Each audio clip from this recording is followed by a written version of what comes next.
Taipei's restaurants takes you to a wacky eatery in Arizona, where big meals are served by little people. Welcome to Gilligan's! Look at this bar. It's all done to miniature scale. We'll travel to Taipei, where an ancient Asian art is still smoking hot. Gene Simmons, eat your heart out. We'll jet to the Czech Republic and go back in time. I mean, way back. I would like a table for one. And later, we're off to the UK, where the proof is in the pudding. Apple and cinnamon crumble! Let the games begin!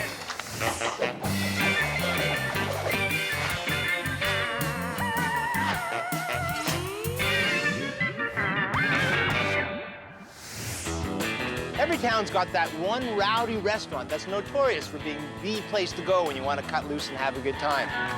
Here in Scottsdale, Arizona, I think I found that place. Shut up and get inside already. Welcome to Gilligan's! Gilligan's is probably the craziest restaurant you've ever seen. Gilligan's is all about casual eats and a fun party atmosphere, where the servers are little, but the portions are huge. My favorite part of working at Gilligan's is working at the world's only midget bar. Check this out. Look at this bar. I love this. It's all done to miniature scale. Gilligan's was inspired by the TV show Gilligan's Island. It's what I would piece together if I was on Gilligan's Island. It's just a fun place.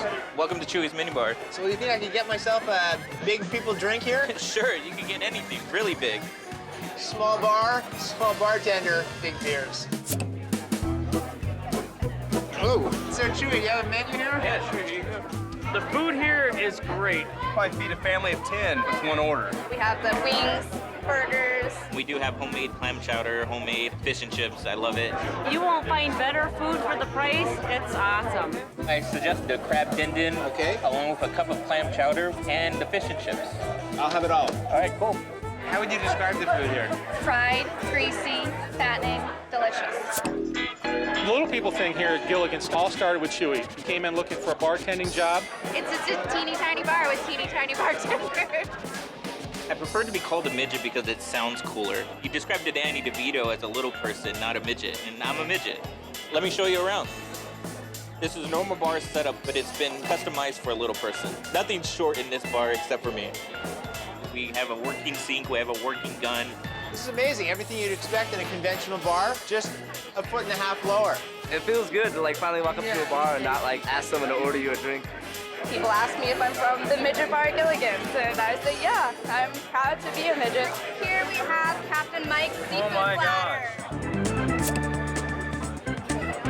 Hello. Holy cow. We have the fish and chips fillet, the shrimp, and the clams, and the half-pound of fries to go with it. All of our food at Gilligan's are huge portions. Every time someone comes in and orders something, they're gonna leave not wanting any more. Oh, the food's excellent. It's really good. I love eating here. We got our famous homemade clam chowder and the din din platter. Look at this. Homemade clam chowder. Nice. Great atmosphere, great vibe, great food. Deep fried shrimp. Nice crispy batter. Just jump into this crab. Ah, beautiful. The food here is absolutely delicious. That's a perfect onion ring. I'm gonna need an extra large size doggy bag for this one. This place is packed. I mean, everyone's eating and drinking, having a good time. I think when people come in here and they see a midget and they see the people that are in here, it really does set the tone that they are gonna have fun in here. We have all the games for them. We got the huge Jenga. This is gonna be ugly. We got the beer pong, and we have the wheel of booze. The pranks that we pull on customers, it's pretty funny here. We'll give them a shot of food coloring. We do put the world's hottest peppers in people's food and just mess with them. Some women, they're scared of little people. They come in here, but Chewie chases them around and makes them run out the front door. It's about having a good time here at Gilligan's. Oh, wow, I gotta check out where this is going. We have our food challenges that people can come and do. We have the Tater Tot challenge. Everybody loves that one. That's 5 pounds of tater tots. I couldn't even imagine eating 20 tater tots to myself. Also our corn dog challenge. That's 20 corn dogs. And if they finish the food challenge, they get 50 bucks. 20 corn dogs! Go! So, dude, what do you think their chances are? Corn dogs definitely don't happen. There's zero chance. Zero. I just want to taste one of these, see how hot they are. I like hot food. That is hot. It's always fun just seeing people try to push themselves to see if they can do it. So how those tasting right now? They taste good, but I'm full. I'm already full down. Full and you want to go home? Yes. Go, go, go! I think I get it. This place is really an eclectic mix of little people, huge portions, and an enormous amount of love. $50 on the line right here. $50. Oh my God! We did it! Look at that.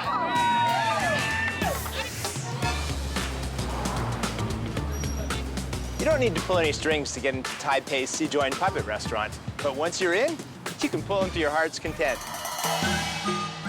Hello, welcome Sea Joint Puppet. How do you do? Very nice to meet you. Sea Joint Puppet Theater is only puppet restaurant in Taiwan. You won't find Bert and Ernie or the Cookie Monster here, but at Sea Joint Puppet, classic Taiwanese puppetry merges with traditional food. This is basically just a really great place to be able to capture some of your childhood memories and enjoy local Taiwanese food. It is the most amazing dining experience I've ever had.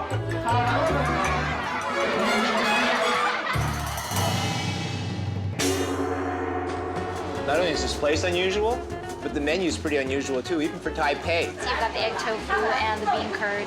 Deep-fried cuttlefish balls, roasted fish jaw, salty and crispy fish mouth. Good thing I brought my adventurous appetite with me because this is definitely going to be interesting. This place is amazing. Look at this. It's just chock block with puppets. All these little tiny handheld puppets over here, and then there's the half life-size puppets on this side of the wall. Kids love coming here to learn about their cultural heritage, hands-on and with no strings attached. Back here, smack dab in the middle of the restaurant, this is where the stage is, and then just behind the stage is this tiniest of tiny kitchens. Talk about multitasking. Mr. Chen is the restaurateur, the puppeteer, and the chef. Fish lips. I mean, how often do you get to order those at home? Basically, Mr. Chen has two woks. One is full of oil, and he uses it for deep frying, and the second one's for stir frying. And here he just put in some chilies and a whole pile of garlic. Oh, yeah, baby. And here go the fish lips. And I've got to say, this is making my own lips water. Wow, this looks great. You know, the first thing you notice is the texture. It's kind of like a bit chewy, like a big chunk of gum, and then you kind of get a bit of a crunch in the center. Definitely an acquired taste. Have you ever had fish lips before? Never in my life. Taiwanese cuisine is everything that you can cook within whatever that you're making. We eat almost every single part. You know, I've got to say, I have never had fish lips prepared this way. You can really feel the anticipation in the room. I think everybody is waiting for this puppet show to start. Showtime! What separates this experience from a typical theater is that you're surrounded by all these puppets and you're practically right on the stage. So you feel like you're part of the performance. Looks like a mop I have in my kitchen.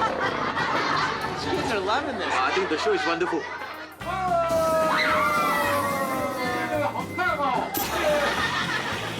Gene Simmons, eat your heart out. All right, so what do we have here? Okay, so this is a spicy bean curd dish. Not terribly spicy. Oh, there it is. There it is. Kind of catches up with you.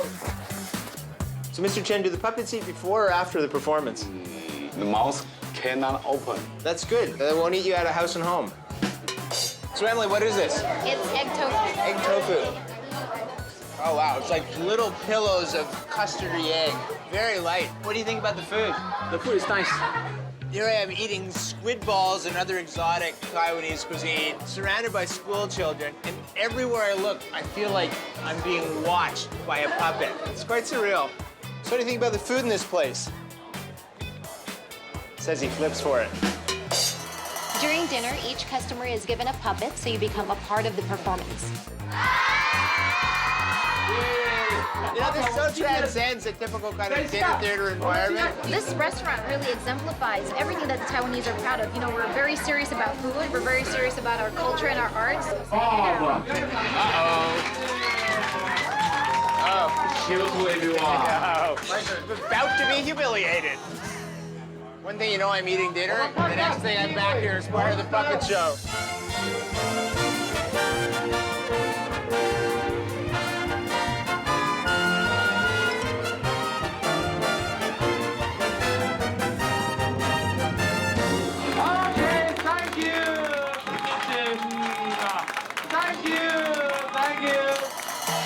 between the food, the contagious energy of the audience, and the puppet show, I mean, you just can't help but be sucked into it all. I tell you, this place brings out the big kid in all of us.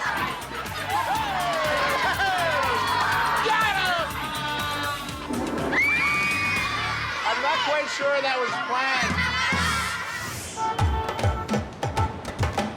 If you've ever been accused of having the table manners of a Neanderthal, then the Prague restaurant in Prague is definitely the place for you. Oh, this takes me way back. Way, way back. Prague restaurant is Stone Age restaurant where you can eat with your hands and entertain with cavemen. Prague takes you back 200,000 years to prehistoric times, when humans were wild, primitive, and savage. When you walk in the cave, you are welcomed by cavemen. I would like a table for one. I gotta talk to someone in HR about their hiring process.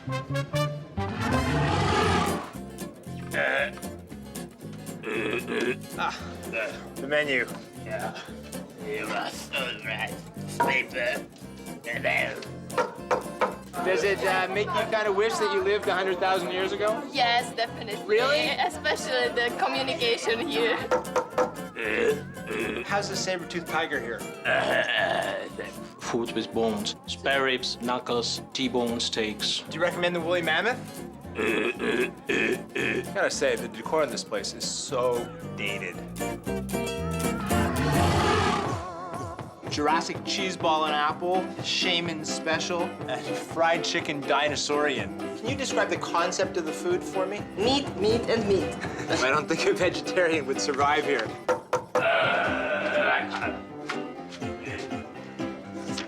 I'd like to place my order, please. So what do all you cavemen servers do after you finish work? I take the rest of the meat and go to other cave.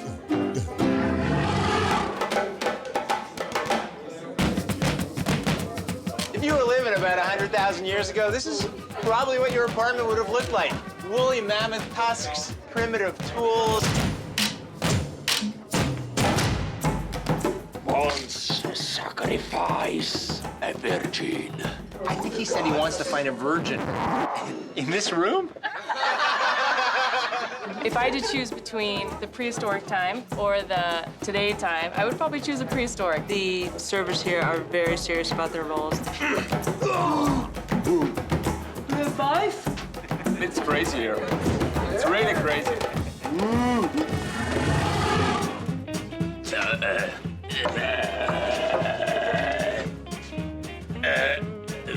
So how was the service? Service is great here. His smart acting, part professional wrestler, and a lot of attitude. Big chunk of grilled meat, chicken sautés. So tell me, what do you do to get into character? I stop showering.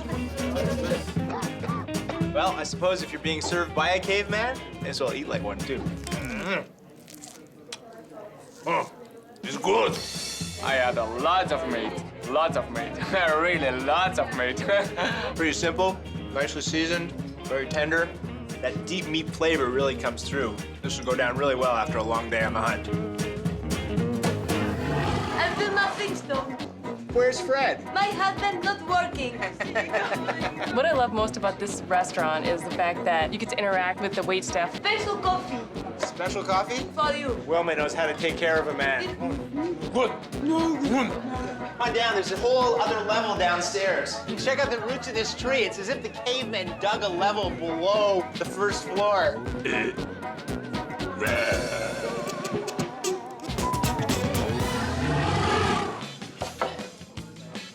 Look at that. Wings and ribs. Just the kind of meal you'd want to stave off extinction. Look how generous these ribs are. Very tender, too. Nicely cooked. What did you have for dinner? Chicken. It was delicious. Look at these buffalo wings. Very nice honey garlic glaze. Wings are cooked perfectly. How do you decide what to tip your server here? Well, what about matches? Excellent idea. Gets all over your hands. Tasted like it could have been grilled over a fire. It's very good. That was good. It's really good. Prague is part Stone Age, it's part steakhouse, and it's part improv. Unless you're stuck in the Ice Ages, it's hard not to have a good time here.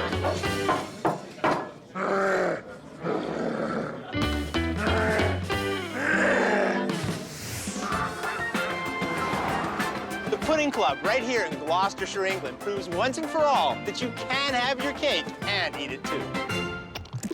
We have a squidgy chocolate and nut pudding! Let the games begin! And cinnamon crumble! Pudding Club's mission to preserve the heritage of the Great British Pudding. Delicious traditional English puddings with lots of custard. At tonight's meeting of the Pudding Club, we'll be serving 7 puddings.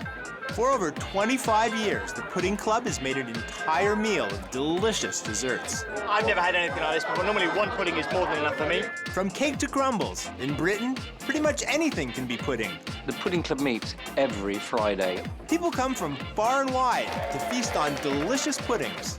We get people from all over the world, from Canada, from Australia, Japan. It's all about indulgence. It's all about being naughty, a bit of nostalgia. When we bring them into the room, there's going to be pomp, circumstance, cheering, madness. Jam roly-poly!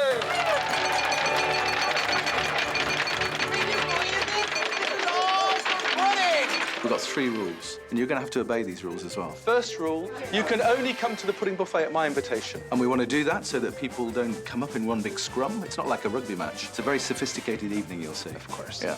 Rule number 2 is you can only try one pudding in your bowl at one time. And then rule number 3, most important, is you can only come back up to the pudding buffet when you finish the previous portion. Clean bowls, yeah? Clean bowls. You just wait. By the time you get to pudding number 5, you're going to wish that it wasn't your turn. We'll see. So what do you got there? And ginger. Ooh, that looks delicious, too. And you've been very conservative with your portion there. Well, I've got to get through another 6. How do you know that? Oh, our table's been called. Going up to the buffet, a lot of pressure. I have no idea what I'm going to have. What is this one? This is treacle. Half a treacle. That looks so good. What do you recommend with this? Probably the custard or the jam. So this is the treacle. Oh, that is so good. It's actually like a sponge cake that has been soaked in caramel taffy. I can't imagine anything tasting better, and this is just my first of 7 puddings. Cinnamon and banana pudding! Is it a bit weird to you to come out for an evening where basically everything you're eating is pudding? No. Delightful. What do you got your eyes on here? All of it. I knew you'd say that. I'm getting my bananas, I'm getting my lemon, my raspberry jam. It's got raspberries, part of my 5 a day. It does seem very unusual. Yeah, I think we're a bit eccentric, aren't we? I got the chocolate pudding and I got lots of chocolate sauce on it as well. The only shame is I couldn't get a chocolate wafer, you know. That would have been nice. I love apple crumble. It's got a lovely smell. Smell that. And Sorry. What have you, yeah, thanks for tempting me like that before my table's been called. I've got to go. It's getting cold. Sussex pond pudding! So I've got the Sussex Pond. That's the lemony dessert. Sussex Pond is a suet pudding filled with whole lemons, and the lemons represent the frogs in the pond of juice.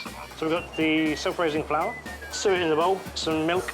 So this will make a nice smooth dough, a little bit of butter, and some nice dark demerara sugar. So you're gonna melt the butter and caramelize the sugar, Yeah, right? just go into a nice sort of caramelized sauce. That's gonna go in the steamer to cook for 3 hours. If you like lemons, you'll like it. That's beautiful. It's sort of like lemon meringue meets toffee pudding. Pear and ginger roulade! I'd like to have that last bit of pear meringue. This has gone from being a sprint to being a marathon. The record number of puddings eaten by one person was 25 portions of pudding. And how do you feel? You're looking like you're really slowing down here. Capone. Yeah, she's out. No more puds for us. How many did you get through? 5. I think my best is 13 in a night. Time for my last pudding, chocolate pudding. I'm just saving that to last, you see, Oh, I think I can do a little more than that. because that's not healthy. Would you like some chocolate sauce with that? You better believe it. This one's so much different from the rest. It's a deep, dark chocolate pudding with chocolate sauce on top of it, just making it even that much chocolatier. So good to the last drop. Do you think this is weird at all to be Sitting here eating dessert after dessert after dessert. Yes, I've not come across it anywhere else. This is a little bit weird. It's a little bit different, but it's great.